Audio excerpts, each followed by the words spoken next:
झारखंड में एसआईआर यानी विशेष गहन पुनरीक्षण अभियान की तस्वीर अब दो हिस्सों में बढ़ती दिखाई दे रही है। गांव में बीएलओ घर घर पहुंचकर लगभग हर मतदाता तक गणना प्रपत्र पहुंचा चुके हैं, लेकिन वहीं शहरों में अब भी हजारों लोग ऐसे हैं जिनके हाथ तक यह प्रपत्र नहीं पहुंच पाया है। अगर आप भी शहरी क्षेत्र के मतदाता हैं और अब तक आपको गणना प्रपत्र नहीं मिला है तो यह खबर सीधे आपके लिए हो सकती है। कल हमने आपको बताया था कि राज्य भर में करीब 96% मतदाताओं तक गणना प्रपत्र पहुंच चुका है, जबकि ज्यादातर बचे हुए 4% मतदाता शहरी क्षेत्रों के ही। इन्हीं लोगों की सुविधा के लिए निर्वाचन आयोग ने 18 से 20 जुलाई को सभी संबंधित मतदान केंद्रों पर विशेष कैंप लगाने का फैसला किया है। यहाँ बीएलओ, हेल्प डेस्क मैनेजर और वॉलंटियर्स मौजूद रहेंगे ताकि मतदाता न सिर्फ गणना प्रपत्र प्राप्त कर सके बल्कि उसे भरकर वहीं जमा भी कर सके। लेकिन इस बीच एसआईआर अभियान से जुड़ी एक और खबर सामने आई है जिसने पूरे अभियान पर सवाल खड़े कर दिए हैं। एक तरफ शहरों में लोगों तक प्रपत्र पहुंचाने के लिए विशेष कैंप लगाए जा रहे हैं तो दूसरी तरफ धनबाद में एसआईआर ड्यूटी में तैनात कर्मचारी ही अपनी जिम्मेदारी से गायब मिले हैं। धनबाद के एग्यारपुर प्रखंड में वीडियो सह सहायक निर्वाचन निबंधन पदाधिकारी मधु कुमारी ने मैथन के कई बूथों का निरीक्षण किया। इस दौरान 6 शिक्षक एसआईआर ड्यूटी में अनुपस्थित पाए गए। मामले को गंभीरता से लेते हुए सभी को सो कॉज नोटिस जारी कर दिया गया है और जवाब तलब किया गया है। इधर एसआईआर को लेकर लगातार सामने आ रही शिकायतों, लोगों की उलझनों और प्रशासन के दावों के बीच हमारे सहयोगी सीधे जनता के बीच पहुंचे। उन्होंने लोगों से जानने की कोशिश की कि आखिर एसआईआर को लेकर उन्हें क्या क्या दिक्कतें आ रही हैं, क्या गणना प्रपत्र आसानी से मिल गया है उन्हें, क्या पूरी प्रक्रिया बिना परेशानी के पूरी हो पाई है या अब भी कई सवाल हैं और समस्याएं बाकी है। तो आइए सुनते हैं कि लोगों ने क्या कुछ कहा है। क्या आपने जो झारखंड में जो एसआईआर की प्रक्रिया चल रही है उसकी प्रक्रिया पूरी कर ली? हाँ जी, मैंने पूरी कर ली है। फॉर्म मैंने जमा कर दिया है। जब फॉर्म भर रहे थे तो उस समय किसी प्रकार की परेशानियां हुई?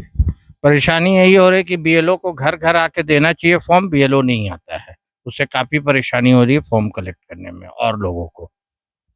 ये जो प्रक्रिया एसआईआर की चल रही है उसको आप किस तरह से देखते हैं? ये देखिए, तो नॉर्मली तो ठीक ही है, आगे का पता नहीं भाई। आपने एसआईआर की फॉर्म भर ली? जी मैंने भर लिया है। ऑनलाइन या ऑफलाइन? ऑफलाइन भरा हूँ। एक्चुअली मैं घर पे रहता नहीं हूँ तो मेरे फादर जो है वो ऑफलाइन ही घर पे भर दिए गाँव में। क्या आपको ये लगता है कि अगर एसआईआर का फॉर्म नहीं भरेंगे तो नाम कटने का डर? जी, ये नाम कटने का तो डर सभी को है, इसमें नाम रहना जरूरी है। आप इसको किस तरह से देख रहे हैं कि जो एसआईआर करवाई जा रही है झारखंड में उसको? जरूरी है और क्या बोलिए, ये तो जरूरी है जो फॉर्म अभी भरा जा रहा है, ये तो सबके लिए जरूरी है और इससे नाम कटने का डर सभी को है, तो ये जरूरी है, ये रहना चाहिए।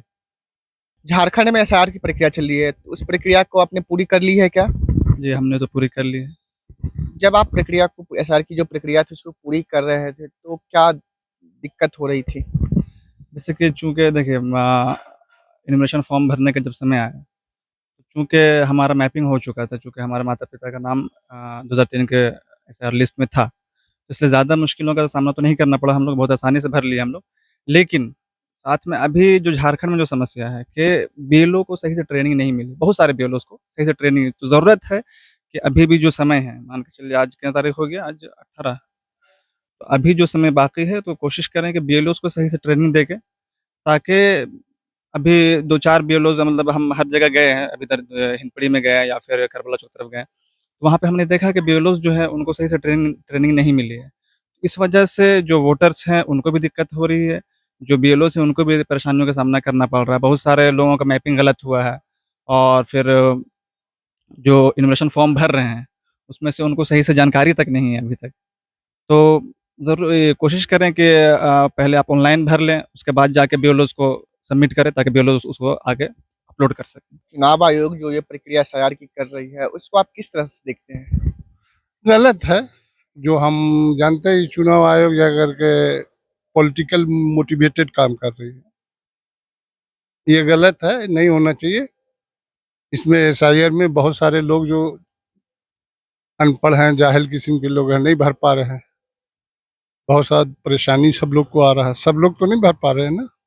जैसा कि आपने सुना कि कुछ लोग प्रक्रिया पूरी कर चुके हैं और कुछ लोग कर रहे हैं, लेकिन किन्हीं का कहना है कि एसआईआर प्रक्रिया होनी ही नहीं चाहिए थी। कुछ वोटर मानते हैं कि एसआईआर यानी विशेष गहन पुनरीक्षण की प्रक्रिया राजनीतिक दलों के दबाव में कराई जा रही है, लेकिन क्या यही पूरी सच्चाई है?